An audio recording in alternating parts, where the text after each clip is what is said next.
Sounds off. Your sound's off. I guess that's fine though. Like in case someone says anything. Oh, it shouldn't be. Oh, I feel like sometimes when you're presenting, it looks like this, but then they actually can. I Okay. don't know. I feel like it's fine. Okay. We'll see. Sorry. I'm in the next room and not the markers.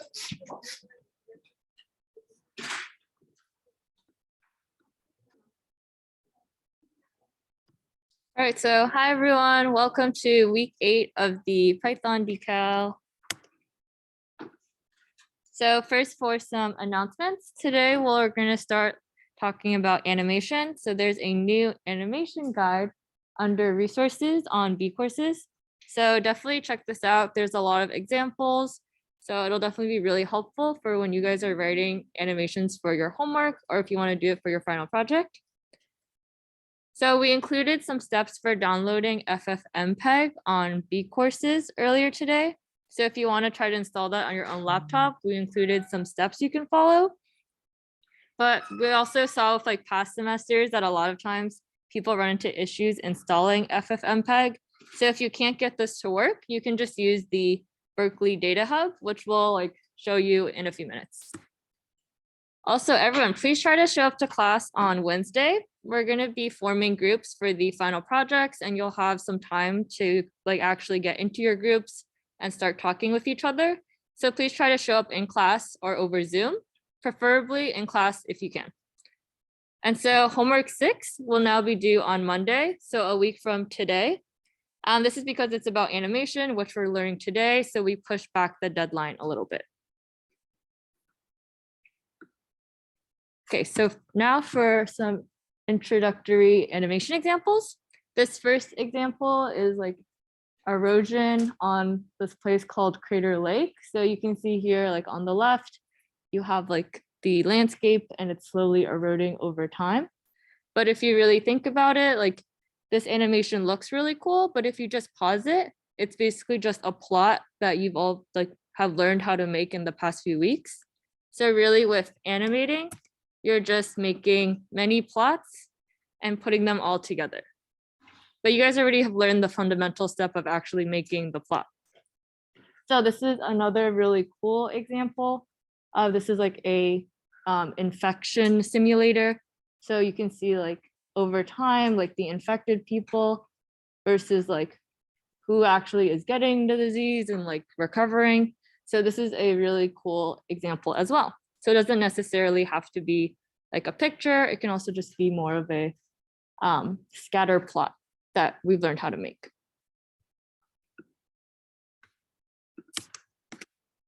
And here we have one last example of like a forest fire. So this is just like a 2D matrix, which we've also talked about already, and just having different values. And you just update the values each frame and then putting it all together, you get this cool animation.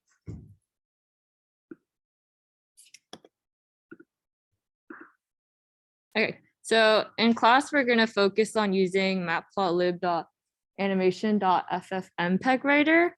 We linked the documentation, and there's also a lot of different other animation libraries you can use, such as FuncAnimation, but we'll mainly focus on how to use FFmpeg writer. And so this is like how we will expect you to do it on the homework.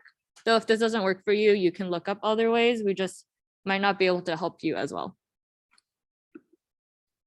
Okay, and then as we said before, if you have trouble installing FFmpeg, you can use the Berkeley Data Hub.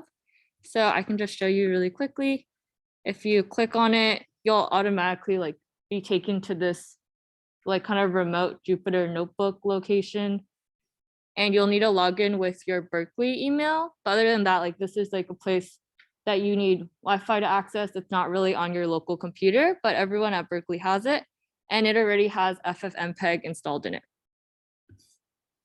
Okay, and then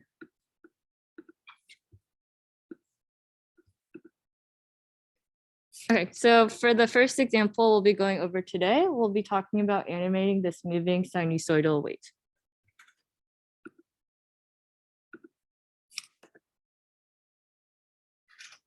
So for animation, like we said before, the main part is that you're just plotting multiple frames over time and saving all of them.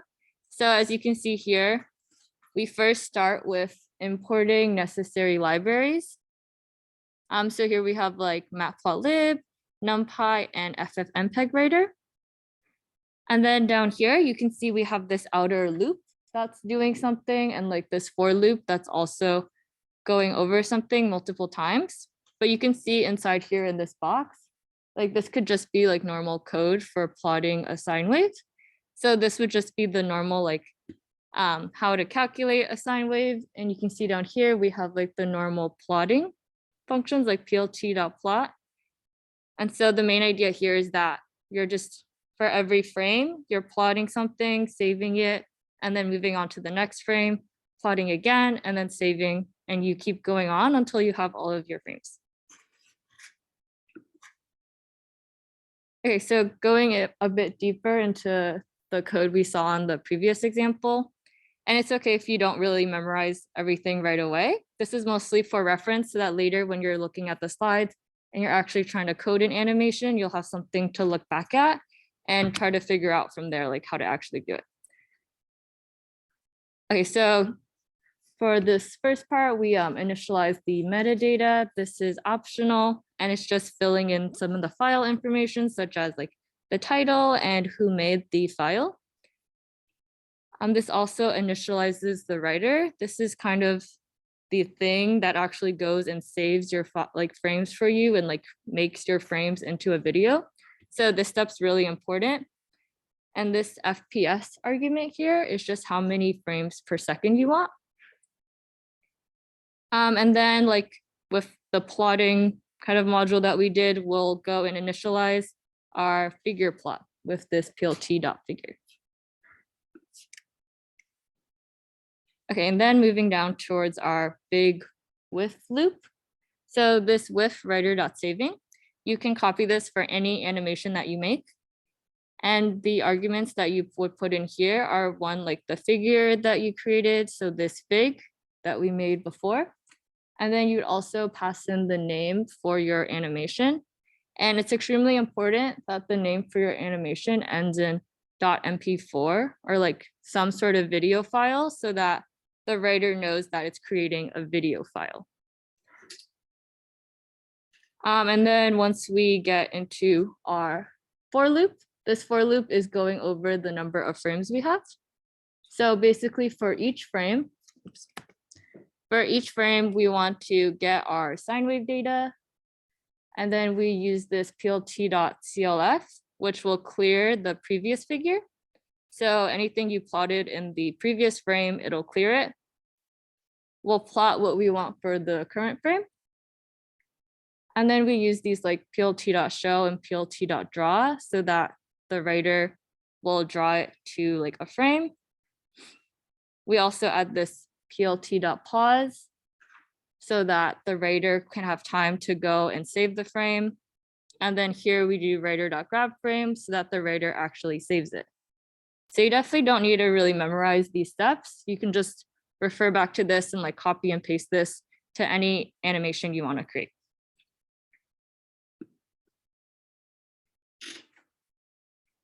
Okay, and so this is just a small example of how you would use FuncAnimation to animate your moving sine wave. So we won't really go into this as much, but it's just like later, if you ever want to use FuncAnimate, this is something that you can look at for reference and try to figure out like how to code your example from. Okay, does anyone have any questions so far though? Okay, cool. I will hand it over to Isla now.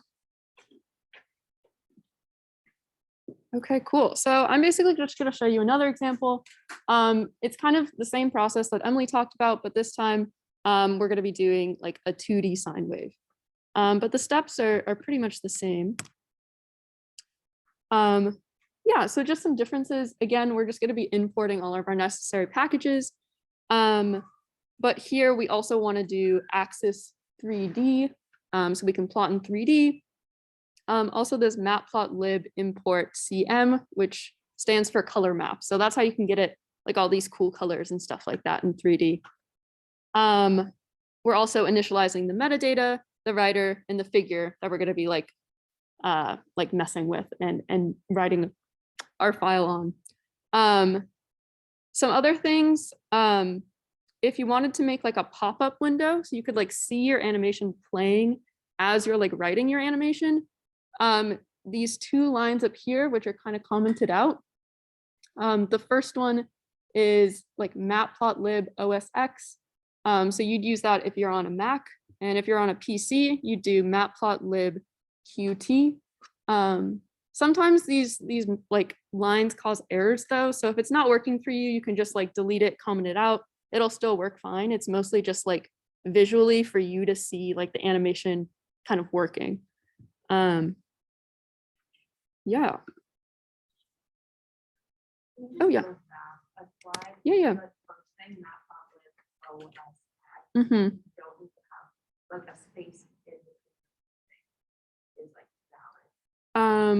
A space in between where? Yeah, there should be a space like separating those two words. Yeah. But again, this line isn't necessary. It's just more of a visual thing. Okay, cool. So just kind of how to set up like this 2D sine wave. We're just gonna make some arrays, some 2D arrays. So here we're defining x using np.linspace from 0 to L, where we've defined L as 10. And here we have 151 steps between 0 and 10. And we're doing the same thing for Y. So we're kind of just initializing some grid that we're going to be like drawing on. So that's what np.meshGrid does. It takes in these two arrays and like makes this grid. Then we're going to kind of initialize the other component that we want to plot, this like Z array, which we're just going to make with the length of our array. So n comma end. So it's going to be a 151 times 151 array.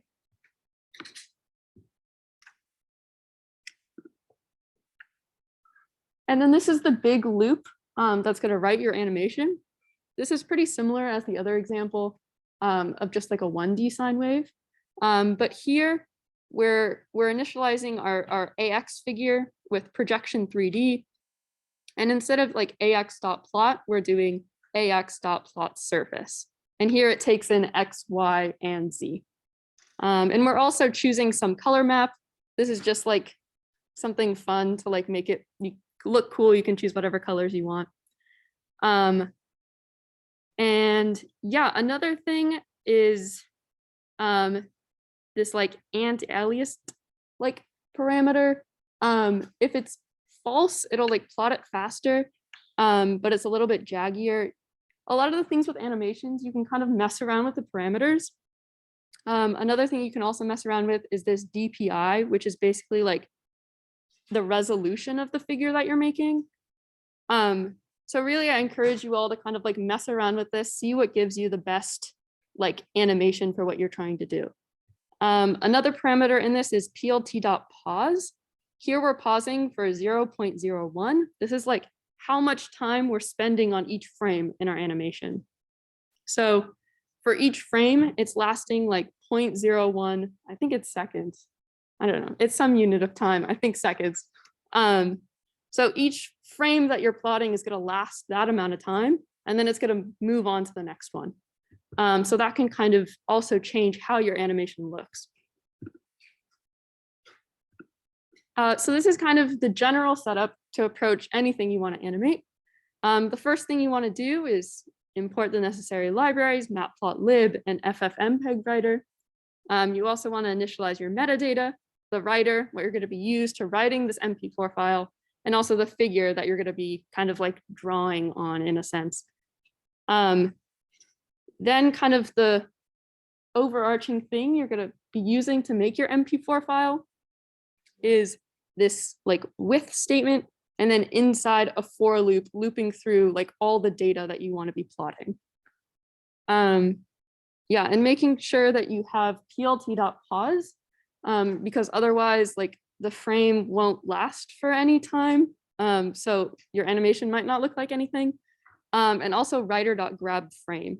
So that is actually like what the writer like grabs and what you will actually see in your MP4 file. Yeah, so this is kind of a lot of things to keep track of. But again, we have the animation guide and these slides will be posted. But it really just takes messing around with it to get an animation that you like. Does anyone have any questions about the general setup of animations? Cool. And again, no worries if it doesn't make a ton of sense right away or if it feels like a lot of information, because it definitely is. Like it's a lot to take in. And here's just some tips when you're going about animating. So really, we've said this multiple times, but really animation is just saving lots of frames. You're not doing anything like super crazy when you're animating. You're just making like a bunch of plots and kind of like putting them together, right? Another thing to keep in mind is boundary conditions. This doesn't apply to every animation you're going to make. But if you have some boundary conditions in mind, make sure you're checking those within every loop. And then for differential equations, if you have something that's like dx dt and it's increasing by delta x, like every small time step, you can like increment each for loop by some small delta t value. So here it's just some really small value. So instead of like solving something like really explicitly, you can kind of do this like multiply by some small to delta t instead. Yeah, also we've said this so many times, but Google is like your best friend. That's how I solve problems when I'm like trying to animate something and something doesn't work. I Google it, and most of the time that really helps me out. And again, the animation guide is super helpful. It walks through a bunch of different animation examples. Okay. So I sent out a thing about a lecture demo. So if you have that downloaded, that's great. If not, I'll just be showing it on my screen here.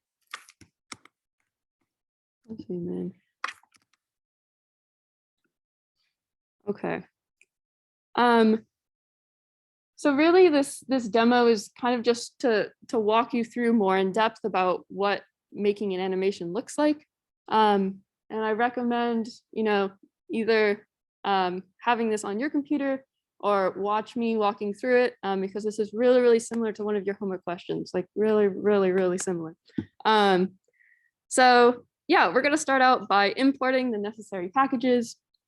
In this case, it's numpy, matplotlib.pyplot, scipy, scipy.integrate,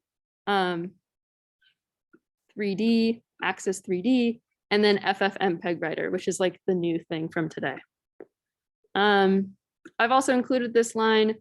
It just kind of makes the animation display better. It's not important. If it doesn't work on your computer, you can just comment it out. It works the same. And then I'm on a Mac, so I'm going to be using the %sign matplotlib OSX. But if you're on a PC, you can uncomment this line and then comment this line out. I'm going to leave it like this. Yeah. So that if it's not working, we can just comment it. Yeah. So if it's raising some errors for you for some reason, you can just comment both out. It's really just to like make a pop-out window so you can like see the animation running, but it's not necessary for like writing it. Yeah. I'm going to leave it uncommented out just so you all can see what the animation is looking like. Oh yeah, I guess I should have stated what this example is. We're going to be animating a planet orbiting around a star, which is like, that's pretty cool. So first we're going to set up some initial conditions. Let me run the cell before I forget. Cool. So we're going to be setting up some initial conditions. Here I have MP as just my like mass of planet, right? P is for planet, and then MS for the star.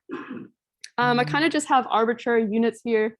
because I didn't want to have like, G's in there and stuff like that. So these are just arbitrary units, but it works out. You could put in like real valued stuff here if you wanted to. But here I have 3 times 10 to the -5, and then the mass of the star is just 1. I'm then defining some initial position vectors. So I'm saying my R1 is at 1, 0.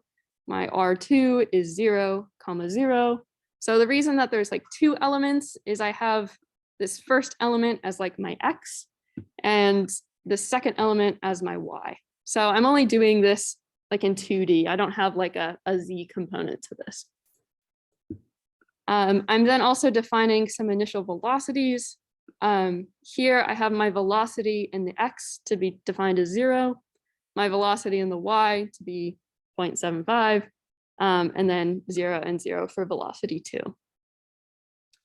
And these are just parameters I kind of randomly chose to like make it look good, but you can mess around with this also and see what different orbits you get.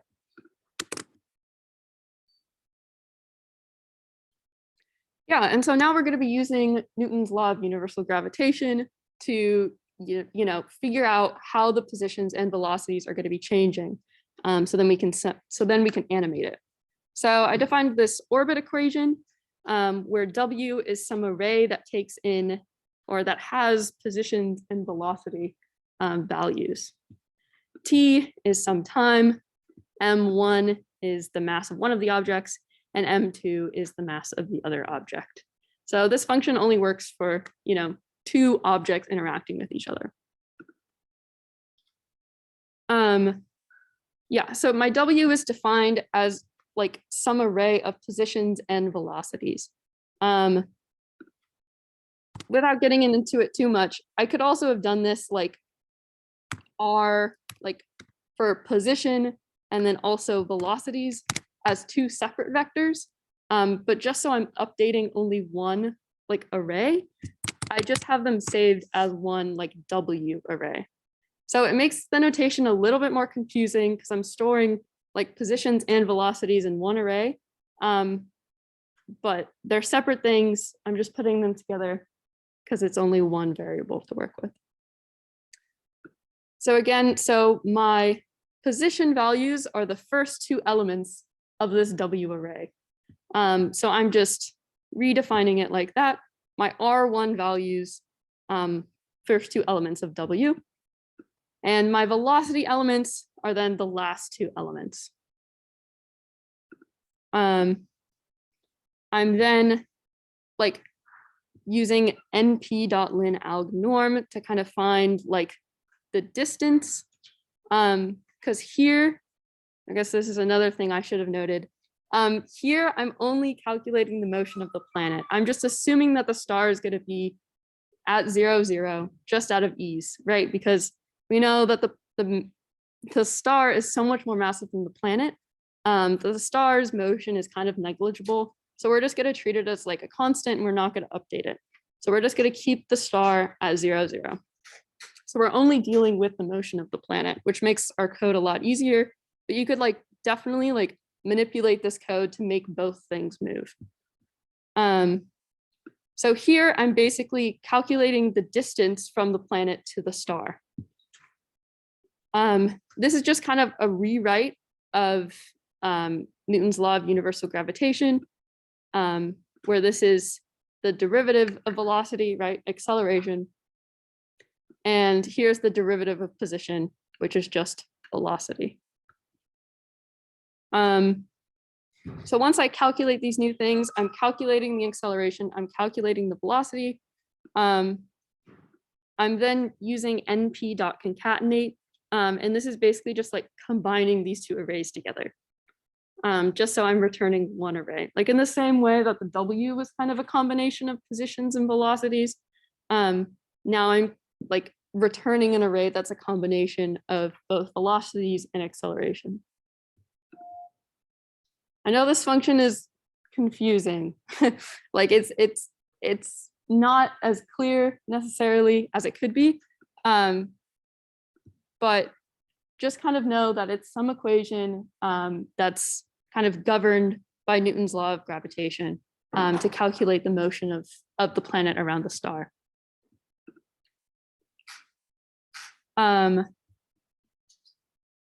Yeah, okay. So then for initial parameters, or I'll start here. So for the solution, so what do we want to do with this equation? We want to solve it using scipy.integrate.ode int. So ordinary differential equation solver. That's what we want to do.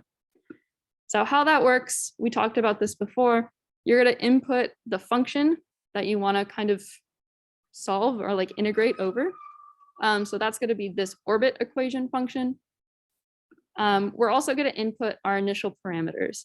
And our initial parameters are our initial positions as well as our initial velocities. So those are initialized right here. This is an array of our initial positions and our initial velocities. And then this is just flattening that array. So instead of like a 2D array, it's like flattening it so it's like a longer 1D array. Time span, this is kind of arbitrary. It's just like, how much do I want my animation to run? How much do I want to integrate over? So here I had it run for T5, whatever that means, for 500 points. I'm also inputting the mass of the planet and the mass of the star. Cool. Okay, that was a lot of confusing things, but it'll make more sense once we animate it. Okay, so here we're just initializing the figure itself, right? We're defining the metadata, we're defining the writer, and the figure that we're going to be using.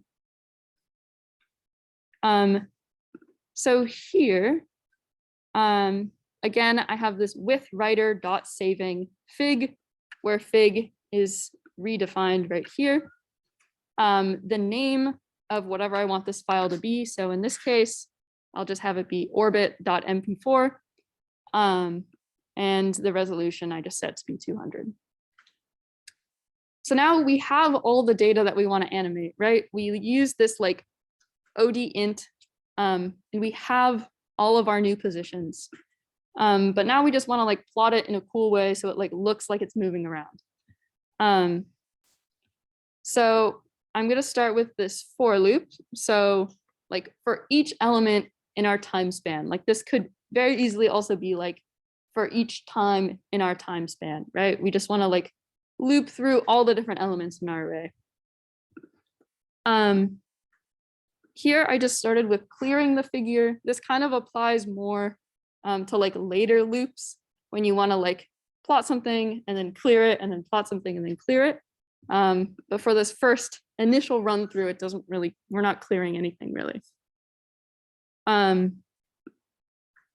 So here's kind of the two key lines pretty much. ax.plot. So here we're plotting all of the elements up to the frame that we are on now. So this plot is going to be kind of like the tail of the orbit, right? We want to see like where the planet has been so far.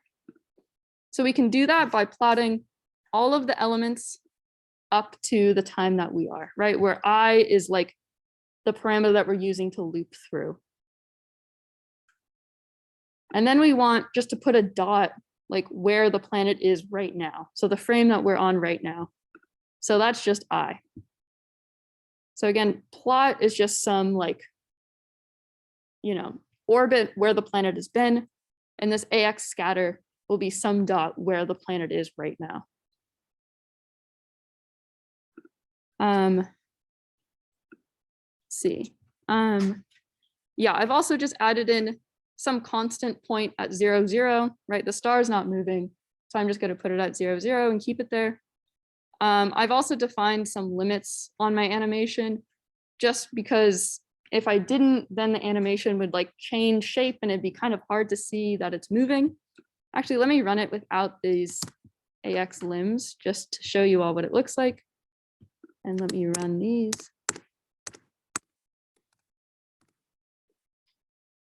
Yeah, I guess that's another thing. When you initialize the writer, you get this like really annoying pop-up window that doesn't let you move it very well. But you can just exit out of it and nothing will happen. Okay, so now I'm gonna run the animation without my limits defined, and I'm just gonna see what happens. So here we see stuff is happening, but it looks kind of weird because it's like our X and Y limits keep changing, right? So it's like kind of hard to see how much the planet's actually moving. You can see it is moving, which is cool. I guess another thing about, at least on my computer, how this works is if you try and like clear the figure, it just like pops up again, like you can't get rid of the screen. So if that's annoying and you want to just like kill the animation, you can click on the cell that's running the animation and interrupt it by clicking like this square, interrupt the kernel. And that'll allow you to like close the screen. Something else about these animations is that if you're like writing an animation and you're like, oh, that's not exactly what I want, and you interrupt the kernel, it'll still like write the MP4 file up to where you killed the cell. So it's not like, you know, if you don't let it run all the way through, you're not going to get anything back. Like you'll still get like half the animation or whatever you let run. So that's what it looks like if you don't define the limits. But I know just from messing around with this data that it's going to go from -1.5 to 1.5. So I'm just going to define it like that. So my like frame is defined. So now I can rerun it. And now it looks a lot nicer. You see the little planet going around doing its thing. Yeah, any questions about what I've done so far? Yeah. Yeah.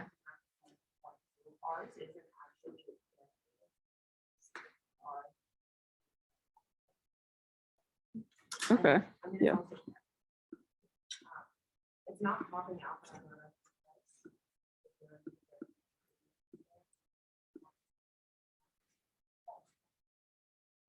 Yeah. Okay, yeah, so the thing looks like so you want to pop up with that, so you will save your file. So if you go and look at you see that the file has saved to the directory. So you'll be able to see it after it's done. You just want to see it through. We're gonna need and also consider a cloud or you can look at general right there. You have to download them to your computer.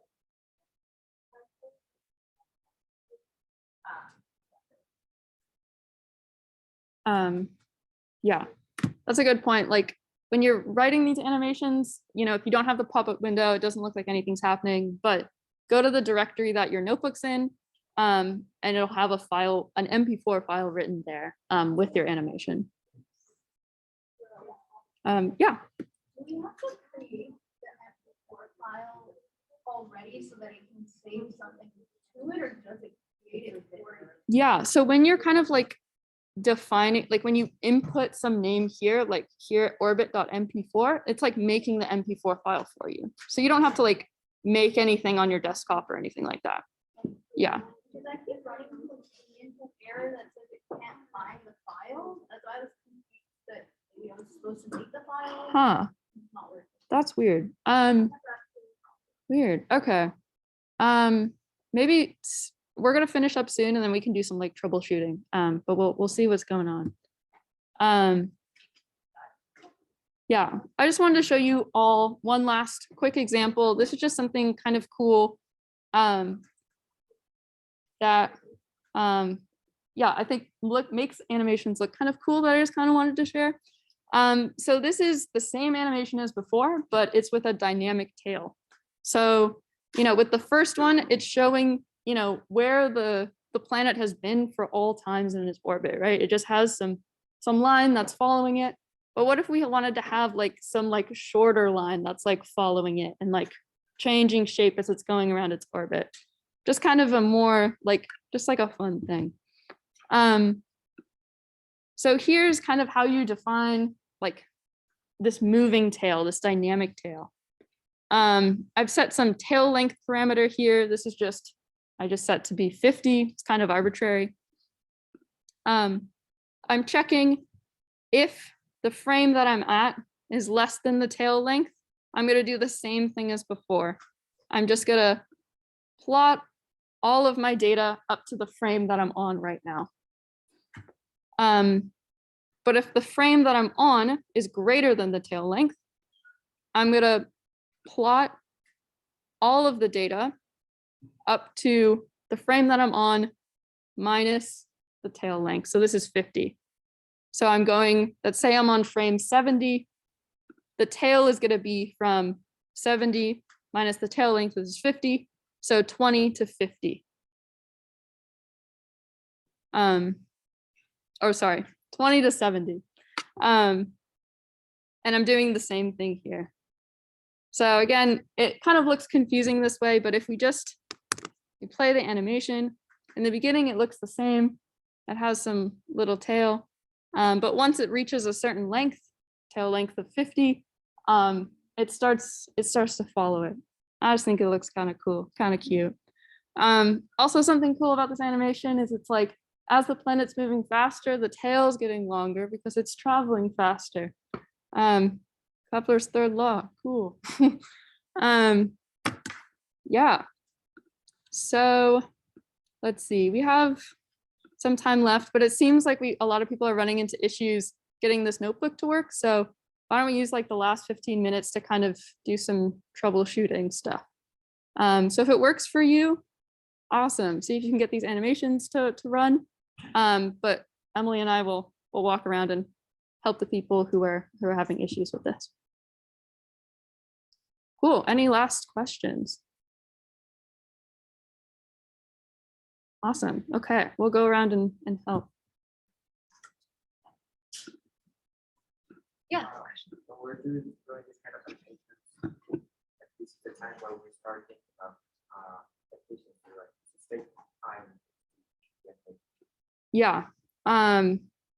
Yeah, figuring out how to like make your code run faster is definitely like something to think about, but also like animations just will take long, like they just take a long time.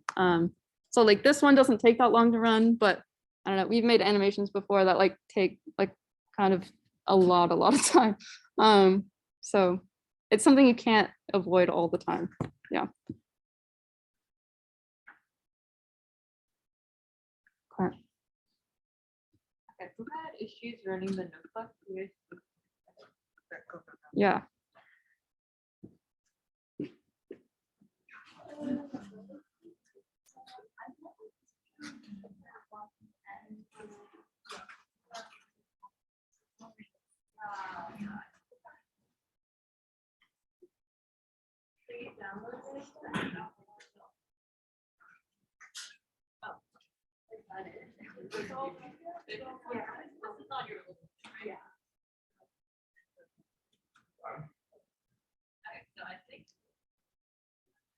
Sorry, I thought this was, let me just go to,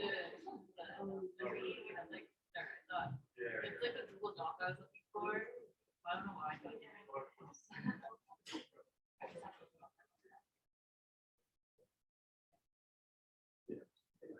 I think that's.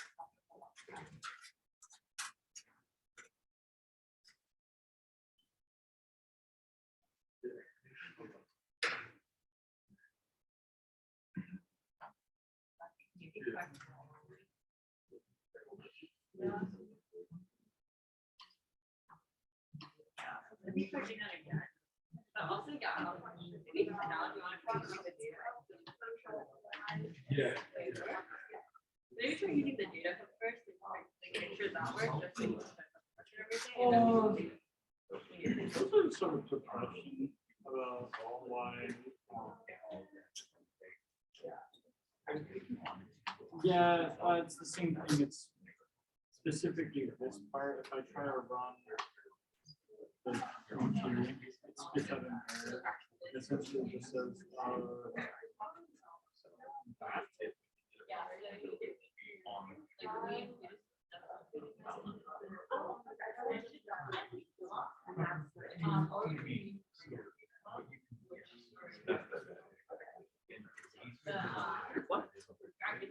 Great question. Would not. I am taking the suggestion.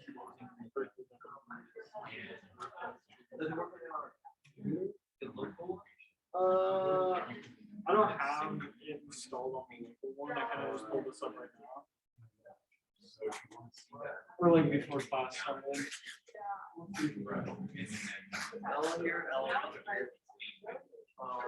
So getting more Google it.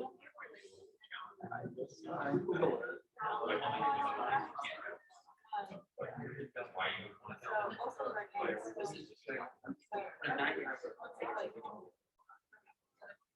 Yeah, there were- because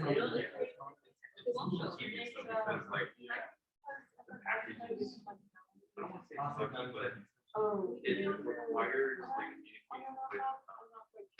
communication with like the graphics of your computer, not just like the processor. So it's like, anytime you do that.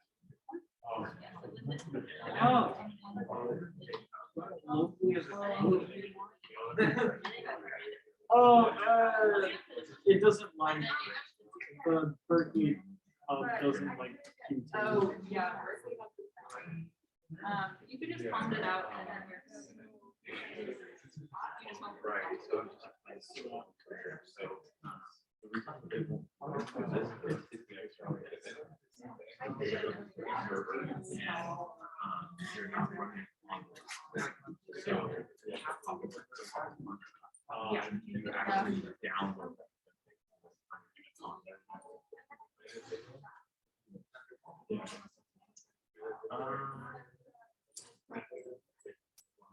Possibly if you're on possibly, but there is a chance that like say right now we're we spend a lot of time with this and trying to figure this out. Some are different better class getting very specific. But it's still get the same. Yeah. Yeah, just sort of professional. Yeah.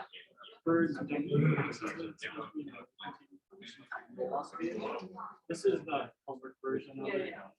But how do we? Does that mean that I would have to input like in the docker array of R1, R2, V1, and V2?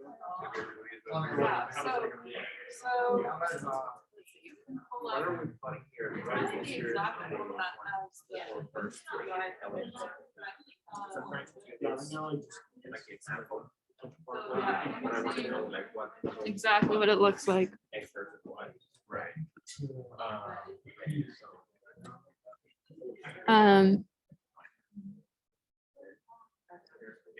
Let's see. Yeah, so here, okay, so it is, yeah. And then I would want to do the same thing with and adding in R2 and V2. So. You can do the same. Oh, yeah, that's already done. Yeah. Oh, there we okay. go. Yeah. So think of it as Great, thank you. two columns, data, what you see as a file. And the zero column is, I think it's the statement, first column. So this only just means all of the column. And then we're just like, we want the first zero. So, so now we